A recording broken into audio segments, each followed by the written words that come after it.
Nicolas Bavret, bonjour. Bonjour. Vous êtes économiste, historien, avocat, essayiste libéral dans la lignée de Tocqueville ou de Harron, et vous venez de publier Reconstruction aux éditions de l'Observatoire. Cette reconstruction, après le révélateur du déclassement de l'Occident qui a été le choc pandémique, elle concerne le capitalisme, la démocratie, l'Europe, la France.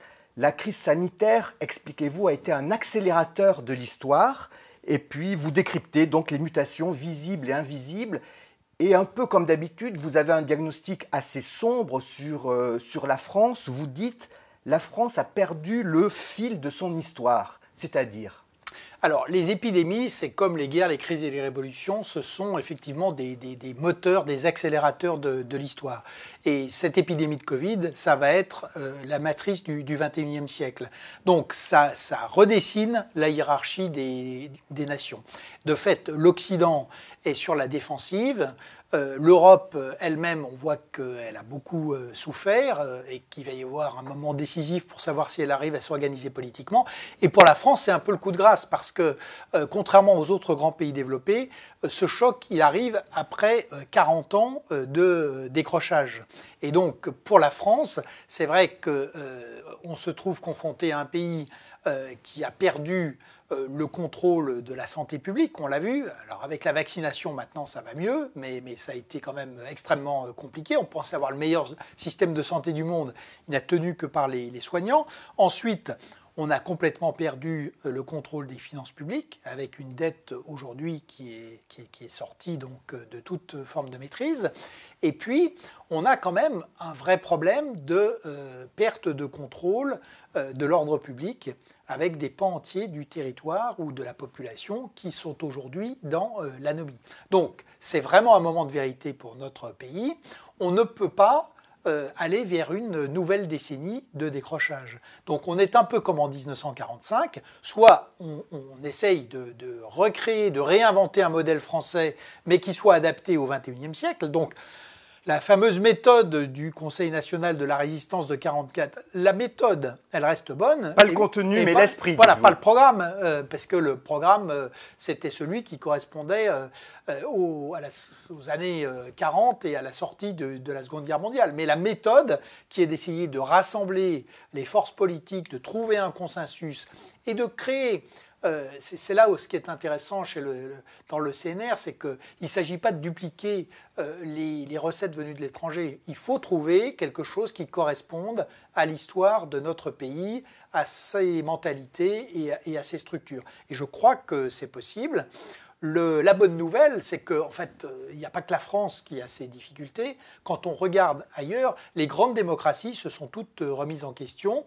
On n'est pas les seuls à faire d'énormes erreurs. Si on prend les Britanniques avec le Brexit, ils vont payer très très cher ce contresens historique. Toutes ont connu des trous d'air, hein, les États-Unis, le Royaume-Uni après la Seconde Guerre mondiale, et toutes ont réussi finalement à se remettre en question. Donc c'est ça qui est fondamental aujourd'hui pour la France. On y reviendra, mais vous dites donc clairement que c'est soit 40, soit 45, soit la débâcle, soit la reconstruction. Est-ce que vous avez l'impression que la campagne pour l'élection présidentielle qui commence prend la mesure de ce choc ? Comment vous interprétez ces premiers mois de campagne ? Alors le choix aujourd'hui, c'est vrai que c'est un choix de savoir si nous allons, nous, réussir à moderniser notre pays ou s'il sera modernisé de l'extérieur par la contrainte, par le FMI, par la BCE, par nos partenaires européens, comme c'est arrivé à la Grèce en 2009. Et ça va se jouer dans les années 2020. Donc de fait... sur cette campagne présidentielle, on est quand même un peu effaré entre le grand écart qui se creuse entre la gravité de la situation du pays, le débat que ça devrait appeler dans une démocratie, et puis de l'autre côté, ce phénomène de trop-plein des candidats et de vide des projets pour l'instant, puisque chacun arrive avec une mesure choc qui est généralement à la fois totalement démagogique et totalement irréaliste. Alors le doublement l'effondrement des salaires des professeurs, la sortie de l'état de droit européen. D'autres veulent jeter à la mer 5,5 millions de musulmans. D'autres expliquent qu'on va enfermer des gens pendant 50 ans sans jugement. Enfin, donc tout ça n'a aucun sens. Et pour l'instant, on ne voit pas émerger ni véritable projet, ni véritable débat. Donc ça, c'est vrai que c'est très inquiétant sur l'état de notre démocratie. Je suis obligé de vous interroger sur le phénomène Zemmour. Il a encore donné dans un sondage ce matin, dans un sondage IFOP ce matin dans le Figaro, entre 12 et 15%. Qu'est-ce que ça dit de l'état de la situation politique française ? Mais je crois que c'est exactement, j'allais dire, c'est la conséquence de cette situation. Donc on a un énorme vide politique, notamment à droite, parce qu'on n'arrive pas à avoir un candidat. Donc tant qu'il n'y a pas de candidat, il n'y a pas d'équipe, il n'y a pas de projet, il n'y a pas de stratégie. Et par ailleurs, à l'extrême droite, on a une candidate qui est rentrée en campagne sur les libertés, ce qui est un thème qui est quand même assez original et peu crédible venant de l'extrême droite. C'est un peu comme si l'extrême gauche entrait en campagne sur la défense des riches et du CAC 40. Donc Éric Zemmour s'est engouffré dans ce vide politique.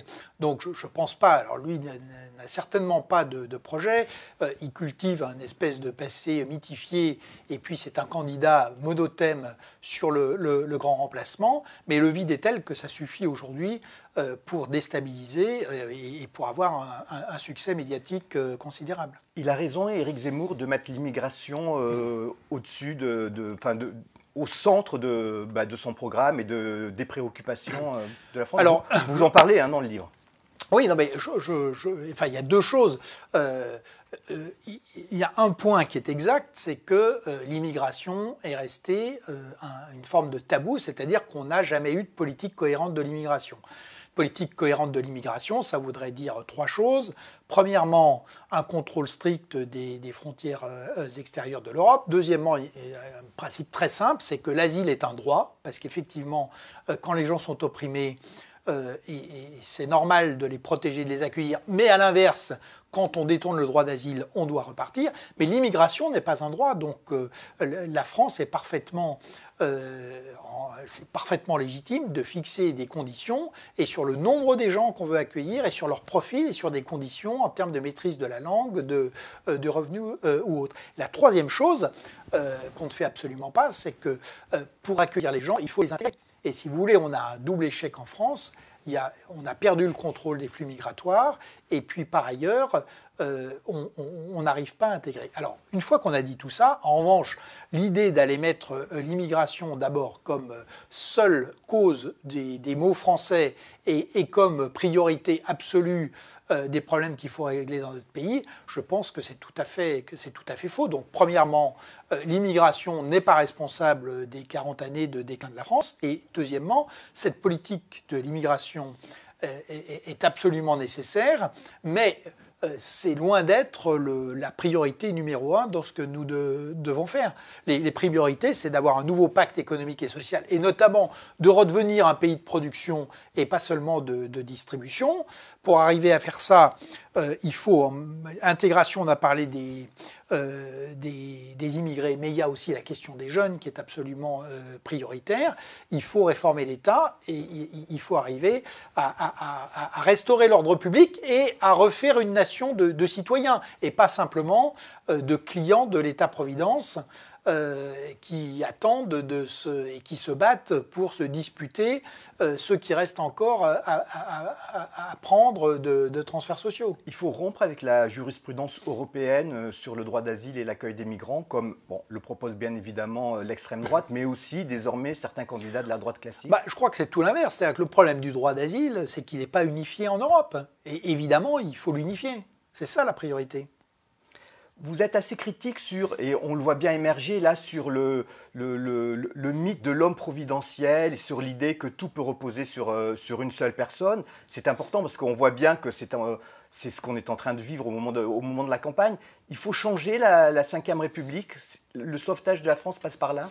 En tout cas, il faut changer son mode de fonctionnement actuel. C'est-à-dire qu'un système qui vit sans contre-pouvoir, qui est complètement coupé et des collectivités locales et de la société et des entreprises, ça ne marche pas.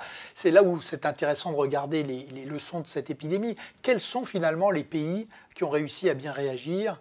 Il y a eu certaines démocraties asiatiques, l'Allemagne, des pays d'Europe du Nord. Et finalement, qu'est-ce qu'on a vu? Premièrement, il faut un État stratège qui est capable d'anticiper. Le nôtre, il est obèse et impuissant, il ne fait que subir. Deuxièmement, il faut un État qui travaille avec les collectivités, un État qui soit fortement engagé dans les nouvelles technologies, donc qui ne soit pas orienté vers des armées de masse de gens sous-productifs, mais qui, à l'inverse, soit très fortement et un État technologique. Ensuite, il faut un État qui dialogue avec les grandes entreprises, et puis un État qui sache mobiliser les citoyens. C'est comme ça que, surtout sur une crise civile, c'est comme ça qu'on peut essayer d'en sortir. Et nous avons fait tout l'inverse. À preuve, si vous voulez, c'est la seule démocratie du monde qui a inventé deux choses complètement absurdes. Un nouvel état d'urgence sanitaire pour gérer une épidémie, un nouveau régime d'exception. On en avait déjà 4 ou 5, donc on en a rajouté un. Et deuxièmement, le fait de recourir à un conseil de défense, avec toutes les procédures de secret que ça suppose, pour gérer une crise sanitaire. Regardez l'Allemagne, Madame Merkel a fait exactement l'inverse. Dans son Corona Cabinet, qu'est-ce qu'on trouvait? Des représentants des Länder, des représentants des grandes entreprises. Quand il a fallu aller acheter des masques ou du matériel médical en Chine, ce sont les grandes entreprises allemandes qui l'ont fait. Pourquoi? Parce qu'elles étaient présentes, elles avaient les interlocuteurs. C'est pour ça que l'Allemagne a eu des masques, alors que quand les fonctionnaires français ont essayé d'en commander, évidemment, ça n'a pas marché. Donc, vous voyez, c'est ça un État qui fonctionne, un État moderne. Et c'est très important parce que des chocs et des crises, on va en avoir encore beaucoup dans ce 21e siècle. La France peut encore peser dans l'Europe. Il y a ce soir, pour la première fois ce soir, en Slovénie, les chefs d'État européens se retrouvent pour la première fois depuis que les Américains ont quitté l'Afghanistan de manière unilatérale et depuis la fameuse histoire des sous-marins australiens. L'autonomie stratégique, elle est possible. Et deuxième question sur ce sujet, est-ce qu'il n'y a pas un peu un décalage entre le rêve ou la nostalgie de la grandeur que les candidats à la campagne présidentielle française nous vendent et le sentiment qu'ont les Français finalement d'être déclassés et leur pays et leur propre situation eux-mêmes? Alors deux choses. D'abord, c'est vrai que la France a beaucoup de difficultés. Il y a un domaine dans lequel elle est légitime, c'est la défense. Depuis le départ des Britanniques, donc c'est le seul des pays de l'Union qui a un siège de membre permanent au Conseil de sécurité, une dissuasion nucléaire, un modèle complet d'armée et une capacité à entrer en premier sur un théâtre d'opération complexe. Alors, ces atouts, d'abord, il faut les préserver, ce qui suppose de réinvestir dans la défense. Et par ailleurs, il faut essayer ensuite de faire partager nos convictions. Donc c'est vrai que sur l'autonomie stratégique, aujourd'hui ce concept est utilisé un peu par tous, mais il n'y a que la France qui lui donne un contenu militaire sérieux. Et on voit très bien que nos partenaires restent très réticents. Alors cela dit, le vrai choc, ce n'est pas l'Australie, ça a été Kaboul pour eux, parce que on a vu beaucoup se faisaient des illusions sur l'administration Biden. On a vu que premièrement, l'administration Biden ne tenait aucun compte des alliés pour décider le retrait, et surtout, on a vu une exécution qui s'est faite de manière calamiteuse. Et donc, c'est vrai qu'il y a un message qui a été envoyé. Ensuite, l'affaire australienne a envoyé un autre message qui est très clair, c'est qu'il y a une priorité des menaces et des alliances maintenant pour les Américains. La menace, c'est la Chine, mais ce qui veut dire que nos problèmes à nous, qui sont la Russie, la Turquie et la lutte contre le terrorisme, ce sont des problèmes de second rang pour l'Amérique. Et puis la deuxième chose, c'est qu'il y a des alliés de premier rang et de second rang. Aujourd'hui, les alliés de premier rang, c'est le Quad, donc c'est Inde, Japon, Australie, pour contenir la Chine. L'OTAN est pour la première fois depuis 1945 une alliance de second rang pour les États-Unis. Ça, c'est la première chose. La deuxième, j'irai très très rapidement, c'est que de fait, nos dirigeants n'arrêtent pas de donner des leçons au monde entier sur la manière de gérer l'économie, le capitalisme et un tas de choses. Et effectivement, même les finances publiques, on est allé donner des leçons aux Suisses en leur disant qu'ils étaient en retard sur la dépense publique. Ben, oui, heureusement pour eux, ils ont un pays qui marche parce qu'effectivement, ils gaspillent beaucoup moins d'argent public que nous. Donc, On est quand même comme en 58. C'est-à-dire qu'en 58, le général de Gaulle, il a une idée très claire. Avant d'aller faire de la grande politique européenne ou mondiale, il a remis en ordre la France. Et il a réglé le problème de la guerre d'Algérie. Ensuite, il a fait de la grande politique mondiale. Donc aujourd'hui, les dirigeants français devraient se taire sur les leçons données à la planète entière, se concentrer sur une seule chose, qui est de remettre la France d'aplomb. Et franchement, il y a suffisamment à faire pour les 5 ans qui viennent là-dessus avant. Et une fois qu'on aura fait ça, on pourra mettre ce redressement français au service de l'Europe ou de la défense de la démocratie. Mais c'est dans cet ordre qu'il faut procéder. Nicolas Bavret, merci beaucoup. Merci.